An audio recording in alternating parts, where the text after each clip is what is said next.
नमस्कार दोस्तों, कैसे हैं आप सभी लोग। उम्मीद है सब लोग अच्छे होंगे, मस्त होंगे, तंदुरुस्त होंगे और अपना और अपनी पढ़ाई का ध्यान बहुत अच्छे से रख रहे होंगे। साथियों, मैं मिथुन आपका एक बार फिर से स्वागत करता हूं एग्जामपुर के इस प्लेटफॉर्म पर। जैसे कि आप सभी लोगों को पता है साथियों, हम लोग कर रहे हैं उत्तर प्रदेश के जिला दर्शन की बहुत अच्छी एक श्रृंखला, है ना। उसमें हम लोग मंडल वाइज डिस्ट्रिक्ट को पढ़ रहे हैं। 2 मंडल हम लोग खत्म कर चुके हैं। कहने का मतलब है कि बड़े बड़े जो मंडल हैं, जिसके अंदर बहुत सारे जिले आप लोग देखते हैं, वो आप लोग अच्छे से देख चुके होंगे। आज हम लोग तीसरा मंडल यानी कि मेरठ मंडल लेकर स्टार्ट हुए आप लोगों के सामने आए हैं। उम्मीद है कि आप लोग अच्छे से इसको भी देखेंगे। अगले 10 से 12 मिनट तक साथियों ये वीडियो जाएगी, है ना। आप लोग इससे पहली वाली वीडियो देखी है, आपने बहुत प्यार दिया है, उसके लिए धन्यवाद साथियों। जो भी आपके कीमती आपके सुझाव हैं, आप लोग की जो भी सजेशन है, आप लोग कमेंट बॉक्स में वीडियो को देखने के बाद जरूर दीजिएगा। और साथियों, अच्छी लगेगी तो आप पूरी की पूरी जो सीरीज है उसको देखकर एक बार लाइक और अपने साथियों के साथ एक बार शेयर जरूर करिएगा। साथियों, ये सीरीज आप लोगों के यूपी एग्जाम, यूपी में जो भी एग्जाम होने वाला है, जैसे होमगार्ड का है, उत्तर प्रदेश पुलिस का है, या फिर यूपी एसआई का है, या फिर यूपी ट्रिपल एससी के बहुत सारे एग्जाम साथियों आपके लगे हुए हैं जनवरी और फरवरी के महीने में। उन सब के लिए ये जो वीडियो है साथियों, ये जो जिला दर्शन की जो सीरीज है, ये आप लोगों के लिए उपयोगी होगी। तो इसी को ध्यान में रखते हुए साथियों, आइए हम लोग चलते हैं और जानते हैं क्या है जो स्पेशल है आज, है ना। आप लोग जानते हैं हमारी यूपी जिला दर्शन की सीरीज चल रही है और आज हम लोग पहुंच गए हैं साथियों किस पर, मेरठ मंडल को हम लोगों को पढ़ना है ना। ये भी साथियों आपको पता है, पश्चिमी उत्तर प्रदेश का एक बड़ा विकसित और अच्छा सा मंडल पड़ता है। जानते हैं इस मंडल में कितने जिले आते हैं साथियों। सवाल यहां से स्टार्ट हो जाएंगे। पहली ही स्लाइड से आप लोगों के जो सवाल एग्जाम में बार बार पूछे जाते हैं वो स्टार्ट होंगे, हम लोग देखते हैं साथियों। अगर मेरठ मंडल की बात करूं तो पहला जो जिला मेरठ ही पड़ता है साथियों, और दूसरा जिला साथियों मेरठ मंडल में क्या पड़ता है, गाजियाबाद। तीसरा जिला साथियों आपको देखने को मिलेगा बुलंदशहर, और चौथा साथियों क्या मिलेगा आपका, गौतम बुद्ध नगर, और पांचवा साथियों बागपत, और छठा क्या मिलेगा साथियों आपका, मिलेगा हापुड़। इसका मतलब है कि मेरठ मंडल के अंदर कितने जिले शामिल हैं साथियों, तो 6 जिले शामिल हैं। मैं आपको 6 के 6 जिलों के नाम भी आपको बता चुका हूं। एक बार आप लोग इसको अच्छे से देखेंगे और हम लोग उसके बाद आगे चलते हैं, है ना। साथियों, मेरठ मंडल की स्पेशलिटी हम देखते हैं, फिर एक एक जिले को हम पढ़ेंगे। आज हम मेरठ पढ़ेंगे, कल हम गाजियाबाद, और फिर उसके आगे जो जो आते रहेंगे वो हम पढ़ेंगे। साथियों, मेरठ मंडल की जो स्पेशलिटी है उसके बारे में जानिएगा। देखिए, मेरठ मंडल पश्चिमी उत्तर प्रदेश में एक मतलब स्थित एक क्या है साथियों, प्रशासनिक और क्या साथियों, एक कर मंडल है, एक टैक्स कह सकते हैं, एक पूरा टैक्स का मंडल है। यहाँ यानी कि पश्चिमी उत्तर प्रदेश का जो टैक्स का सबसे बड़ा हब देखा जाता है वो आपको मेरठ में ही मिलेगा, और प्रशासनिक और टैक्स का सारे का सारा जो लेखा जोखा है पश्चिमी उत्तर प्रदेश का यहाँ रखा जाता है। आइए, और साथियों क्या है इस पूरे मंडल की खासियत है, इसके सभी जिले साथियों एनसीआर, लगभग लगभग सभी जिले एनसीआर में शामिल हैं। आपको पता है उत्तर प्रदेश के 8 जिले एनसीआर में शामिल हैं। अभी और भी 3-4 जिले प्रस्तावित हैं कि वो शामिल हो जाएंगे, उनके बारे में भी हम लोग डिस्कस धीरे धीरे करेंगे। तो सारे के सारे मतलब 6 के 6 जिले जो हैं आपको कहाँ शामिल मिलेंगे, आपको देखने को मिलेंगे यहाँ पर साथियों। अब हम जानते हैं जो मेरठ मंडल की या मेरठ की जो खासियत है, मेरठ की जो स्पेशलिटी है, उसके बारे में हम लोग जान लेते हैं एक एक बार, है ना। आइए जानते हैं साथियों। मेरठ की बात करते हैं तो साथियों गंगा यमुना के मध्य में साथियों, इसके बीच में स्थित ये आपका मेरठ है, पूरा मेरठ मंडल पड़ेगा। इसमें साथियों अमरोहा भी पड़ेगा, है ना। इसमें कई सारी चीजें आपको देखने को मिलेंगी, है ना। अमरोहा इसके इसके किसके साथ साथियों, सीमा साझा करता हुआ आपको नजर आएगा। आगे देखते हैं साथियों, गंगा यमुना के बीच में स्थित है साथियों। जैसे आपको पता है हर एक जिले का एक जिला मुख्यालय होता है ना। एक जिला मुख्यालय होता है, तो इसका भी जिला मुख्यालय है साथियों। आपको पता है उत्तर प्रदेश में 75 जिले हैं, 76 बनने वाला है, तो 75 जिलों के 75 जिले उनके मुख्यालय नहीं है साथियों, कुछ के अलग हैं, जैसे कि कुशीनगर का पडरौना, ऐसे अन्य जिले भी हम लोग आपको साथ बताते चल रहे हैं। इसलिए मैं जिले मुख्यालय की भी बात करता हूं, तो मेरठ का साथियों जो जिला मुख्यालय है वो मेरठ में ही पड़ता है। आइए बात करते हैं कि आपका मेरठ कितने क्षेत्रफल में फैला हुआ है। कई बार सवाल पूछेगा कि क्षेत्रफल की दृष्टि से बता दीजिएगा कितने क्षेत्रफल में मेरठ है। तो आप लोग देखेंगे 2559 जो है साथियों, 2559 वर्ग किलोमीटर में फैला आपका अपना मेरठ है साथियों, बड़ा विकसित है। जनसंख्या की बात करते हैं साथियों, है ना। यहाँ की जनसंख्या क्या है, अभी 2011 के आंकड़े आपके पास हैं, तो उसी के हिसाब से हम लोग जनसंख्या देखते हैं, है ना।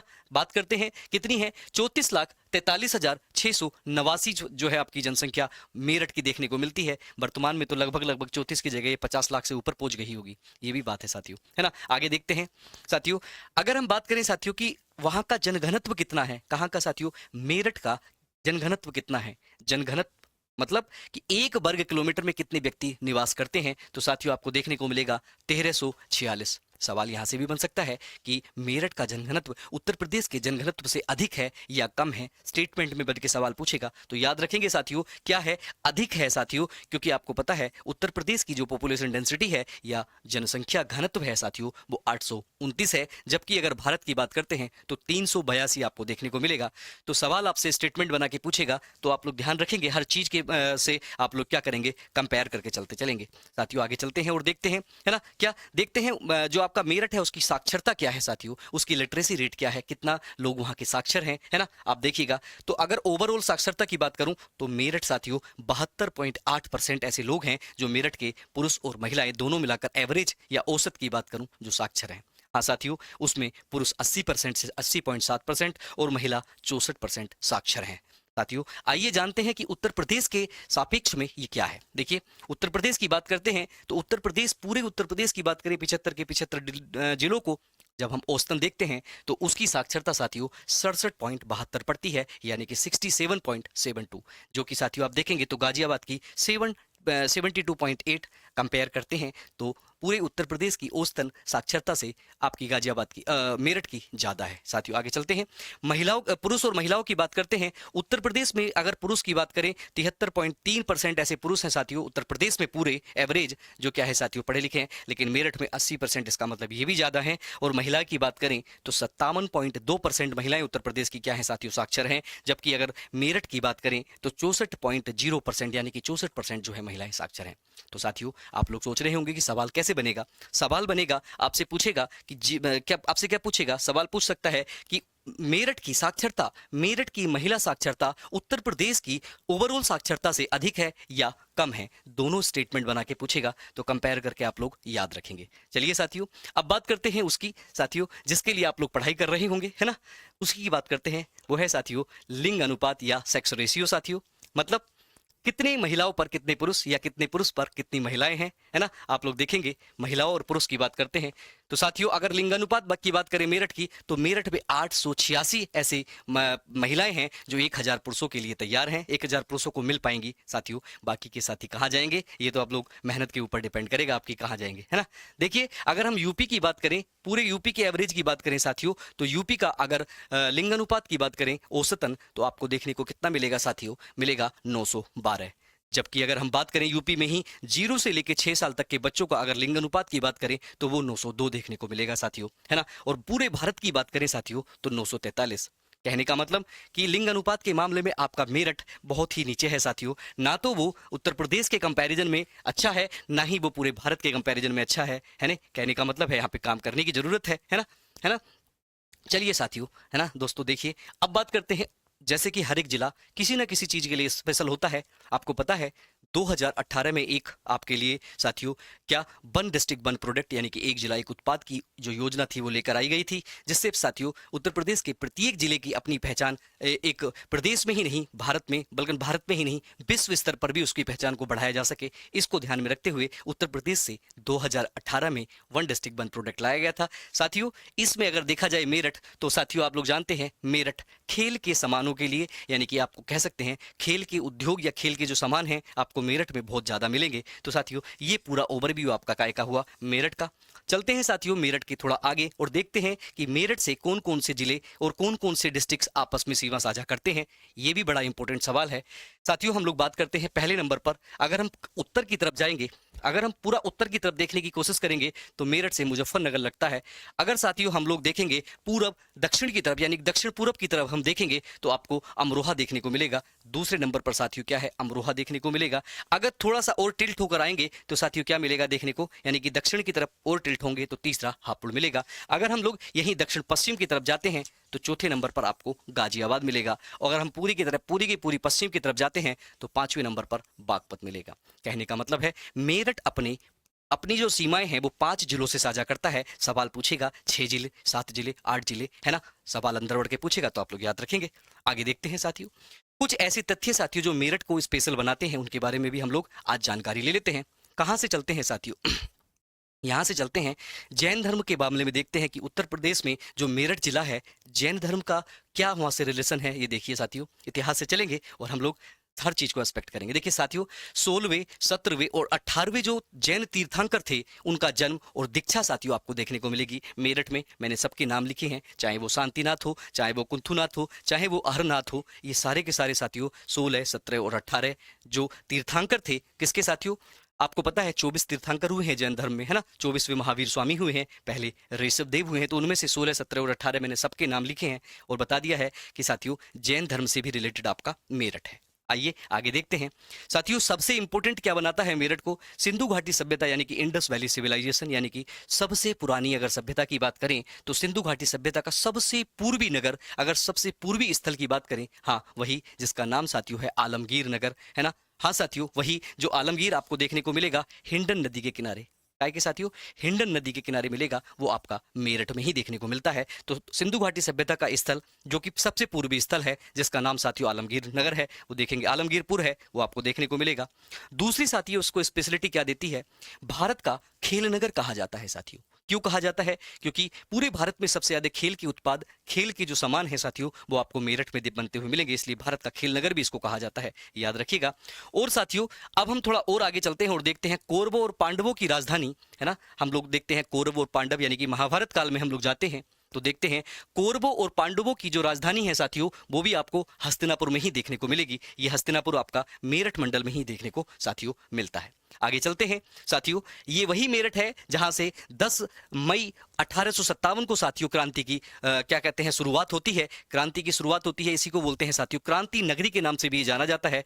प्रथम स्वतंत्रता संग्राम साथियों जो 1857 में हुआ था, 10 मई को, है ना, 1857 को यहीं से स्टार्ट हुआ था। ओगढ़नाथ का मंदिर साथियों आपको देखने को मिलेगा, यहां से सबसे पहले अलग लगाया गया था, है ना, और फिर दिल्ली की तरफ कूच किया गया था। तो क्रांति नगरी भी इसको कहा जाता है साथियों। गंगा और यमुना नदी के मध्य में स्थित है, इसको भी ध्यान रखेंगे, ये महत्वपूर्ण तथ्य आपको जानने को मिलेगा। गंगा और यमुना के मध्य स्थित है ना, ये भी जानेंगे साथियों। जानेंगे ये कैंची नगरी के नाम से भी जानी जाती है साथियों। कैंची जो है यहाँ की बड़ी फेमस है, इस पे भी आप लोग थोड़ा काम करेंगे और जानेंगे साथियों।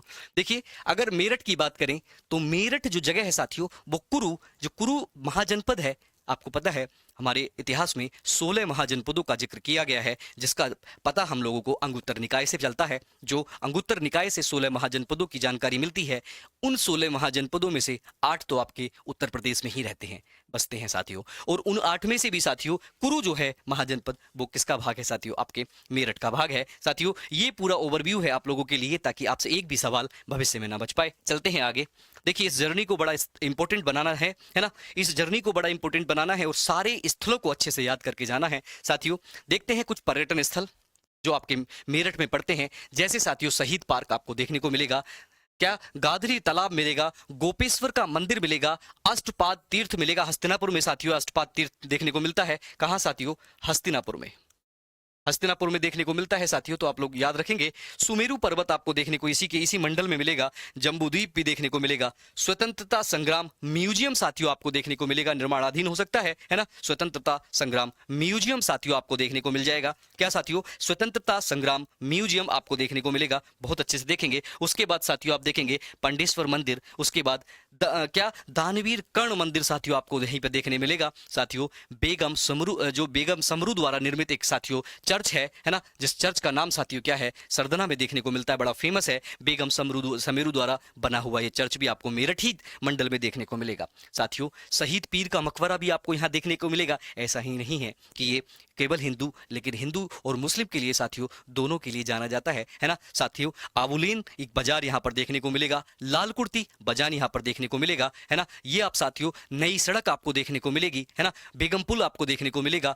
चौधरी चरण सिंह यूनिवर्सिटी देखने को मिलेगी, है ना साथियों। और बहुत सारे साथियों यहाँ पर पांडव नगर देखने को मिलेगा, है ना। यहाँ पर इंदिरा गांधी नगर देखने को मिलेगा। बहुत सारे इसके सिटी जो स्थित है वो देखने को मिलेगा साथियों। रामताल भी आपको देखने को मिलेगा। तो इतने सारे साथियों यहाँ पर तीर्थ स्थल या पर्यटन स्थल हैं, इनके बारे में भी आप लोग जानिएगा।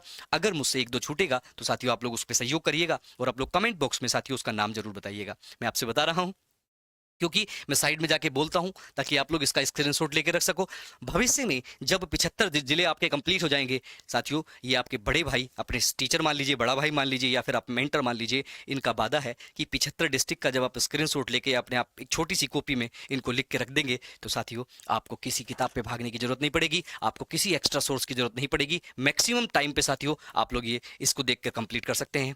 ना केवल यूपी होमगार्ड बल्कि Uttar Pradesh police, UPSI, UP PCS, UP triple SC, जहां भी उत्तर प्रदेश विशेष विशेष आएगा साथियों, क्योंकि जिलों में जो चीजें स्पेशलिटी हैं वो तो आप लोग पढ़ चुके होंगे। औद्योगिक इकाइयों के बारे में भी बात कर लेते हैं। देखिए, दिया सलाई उद्योग के लिए जाना जाता है, फेमस है। कागज उद्योग के लिए जाना जाता है, फेमस है। साथियों, खेल सामान के लिए तो साथियों बहुत ही फेमस है ना। कैंची उद्योग आपको पता है 2012 में तो जीआई टैग भी इसको लगभग मिला था, है ना। हथकरघा, सूती वस्त्र, दोनों उद्योग के लिए साथियों जाना जाता है। तो आपको इन सारी उद्योग इकाइयों के बारे में भी जानकारी लेनी होगी। साथियों, प्रमुख शैक्षणिक संस्थान क्या यहाँ पर हैं, क्योंकि एनसीआर के पास है। बहुत सारे मेरे प्यारे दोस्त और मेरे प्यारे साथी एनसीआर या डीयू में एडमिशन नहीं ले पाते हैं, तो आपके लिए ये मेरठ, बुलंदशहर और ऐसे छोटे छोटे बहुत सारे जो एनसीआर के जिले हैं वो पढ़ते हैं। आइए साथियों, सबसे पहले बात करते हैं शोभित अभियांत्रिकी विश्वविद्यालय, जो कि 2006 में बना है। डीम्ड यूनिवर्सिटी आपको देखने को मेरठ में मिलेगी। आईआईएमटी निजी विश्वविद्यालय, ये भी आपको मेरठ में मिलेगी। सुभारती विश्वविद्यालय, यानी कि इसका नाम स्वामी विवेकानंद सुभारती विश्वविद्यालय है। मेडिकल कॉलेज भी इसमें साथियों चलता है। बहुत बड़े एरिया में फैला हुआ आप लोग को देखने को मिलेगा। साथियों, सबसे इंपॉर्टेंट और आज का मतलब कह सकते हैं इस जिले का सबसे इंपॉर्टेंट है मेजर ध्यानचंद खेल विश्वविद्यालय, जो कि मेरठ में साथियों अभी निर्माणाधीन है। आपसे पूछा जाएगा उत्तर प्रदेश का पहला खेल विश्वविद्यालय किस जिले में बन रहा है, तो साथियों याद रखना होगा। आगे देखते हैं सरदार वल्लभ भाई पटेल कृषि एवं प्रौद्योगिकी विश्वविद्यालय, 2000 में साथियों इसको विश्वविद्यालय की मान्यता मिली। ये भी कृषि और प्रौद्योगिकी के लिए, कहने का मतलब है एग्रीकल्चर एंड टेक्नोलॉजी यूनिवर्सिटी के लिए जाना जाता है सरदार वल्लभ भाई पटेल। सैकड़ों बार ये सवाल आपसे पूछा है कहां पर स्थित है, आप लोग बताएंगे। चौधरी चरण सिंह विश्वविद्यालय साथियों आपको देखने को मिलेगा, 1965 से चल रहा है। सीसीएच यूनिवर्सिटी साथियों एक आपको यूनिवर्सिटी देखने को मिलेगी। साथियों, महावीर विश्वविद्यालय मिलेगा, 2023 में बना है। साथियों, विद्या विश्वविद्यालय जो कि यहाँ पर प्रस्तावित है, ये भी आपको याद रखना होगा। इतनी सारे साथियों आपके शैक्षणिक संस्थान आपको देखने को यहाँ पर मिलेंगे। आइए जानते हैं कुछ प्रमुख संस्थानों के बारे में और सिटी और पार्क के बारे में भी। ऐसा ही नहीं है, मेरठ आपका सबसे अच्छा जिला है साथियों। अगर बात करूं, देखिए प्लेज पार्क साथियों यहां पर प्रस्तावित है। आपसे पूछेगा कहां पर बनना है, तो प्लेज पार्क आपका यहां प्रस्तावित है। साथियों, western UP chamber of commerce and industries, ये यहां पर आपको देखने को मिलेगा। आपको मिलेगा western UP chambers of commerce and industries की जो कि 1945 से साथियों यहां पर स्टेबल है, देखने को मिलेगा। चौधरी चरण सिंह बाढ़ शोध केंद्र साथियों बहुत इंपॉर्टेंट है। चौधरी चरण सिंह बाढ़ शोध केंद्र यहां पर निर्माणाधीन है, आपको मेरठ में देखने को मिलेगा। राजकीय सूचना पार्क है ना, आपको राजकीय सूचना पार्क देखने को यहां पर मिलेगा। कृत्रिम रबड़ कारखाना मेरठ में आपको मोदी नगर के आसपास में देखने को मिल जाएगा, है ना। मोदी नगर के मोदी टायर और मोदी के मामले में बड़ा फेमस है। साथियों, सबसे इंपॉर्टेंट दूसरे नंबर पर देखें तो क्या है, सॉफ्टवेयर टेक्नोलॉजी पार्क, ये भी यहां पर कहां साथियों मेरठ में निर्माणाधीन है। राजकीय स्वतंत्रता संग्रहालय 1996 से साथियों चल रहा है, याद रखिएगा। एरो स्पेस पार्क साथियों आपको कहां देखने को मिलेगा, मेरठ में देखने को मिलेगा। तो साथियों, मेरठ विविधताओं का केंद्र है। मेरठ आसपास के लिए लोगों के लिए हब है। मेरठ आसपास के लोगों के लिए एक औद्योगिक कह सकते हैं सिटी है या मंडल है साथियों, आप लोग जानेंगे इतनी सारी चीजें। आगे देखते हैं, मेरठ में साथियों कुछ मेले भी देखने को मिलते हैं और आपको देखने को मिलेगा साथियों वही बेगम जो समीरू द्वारा निर्मित चर्च है जो सरधना में है, वहां पर साथियों सरधना मेला बड़ा फेमस है, आपको देखने को मिलेगा। और नौचंदी मेला तो साथियों हिंदू मुस्लिम एकता के लिए देखा जाता है। हिंदू मुस्लिम एकता साथियों, मुस्लिम एकता के लिए मेला लगता है। 1 महीने का ये मेला होता है साथियों, हिंदू मुस्लिम एकता का देखा जाएगा। 2 मेले बड़े फेमस है, याद रखेंगे। आगे देखते हैं साथियों जो इंपॉर्टेंट और चीज है, सेंट्रल पोटैटो रिसर्च स्टेशन साथियों आपको देखने को मेरठ में मिलेगा। पोटैटो रिसर्च स्टेशन साथियों आपको देखने को मेरठ में मिलेगा। फ्लाइंग स्कूल आपको देखने को मेरठ में मिल जाएगा। नालको और स्टैग इंटरनेशनल कंपनी भी आपको देखने को साथियों यहीं पर मिल जाएगी, है ना, बहुत बढ़िया। ट्रांसफार्मर कारखाना साथियों पूछा गया सवाल है, याद रखेंगे। कहां पर साथियों, झांसी और मेरठ में आपको देखने को मिलेंगे ट्रांसफार्मर जो कारखाना है, ट्रांसफार्मर बनाने का कारखाना आपको देखने को मिलेगा। Central industries of research and on cattle साथियों, कैटल पे रिसर्च करने के लिए सेंट्रल इंडस्ट्रीज आपको सेंट्रल इंस्टीट्यूट होती, यह है साथियों सेंट्रल इंस्टीट्यूट। क्या है साथियों, इंस्टीट्यूट साथियों आपको देखने को मिलेगा। आगे चलते हैं और जानते हैं मेरठ में साथियों एक हवाई अड्डा भी देखने को मिलेगा। इस हवाई अड्डे का नाम है डॉक्टर भीमराव अंबेडकर हवाई अड्डा। आपको मेरठ में देखने को मिल जाएगा। साथियों यहाँ से दो पत्रिकाएं बड़ी फेमस हैं, बहिरंगी और मारतंड। ये मासिक पत्रिकाएं हैं, ये भी आपको देखने को मेरठ की ही फेमस मिलेंगी।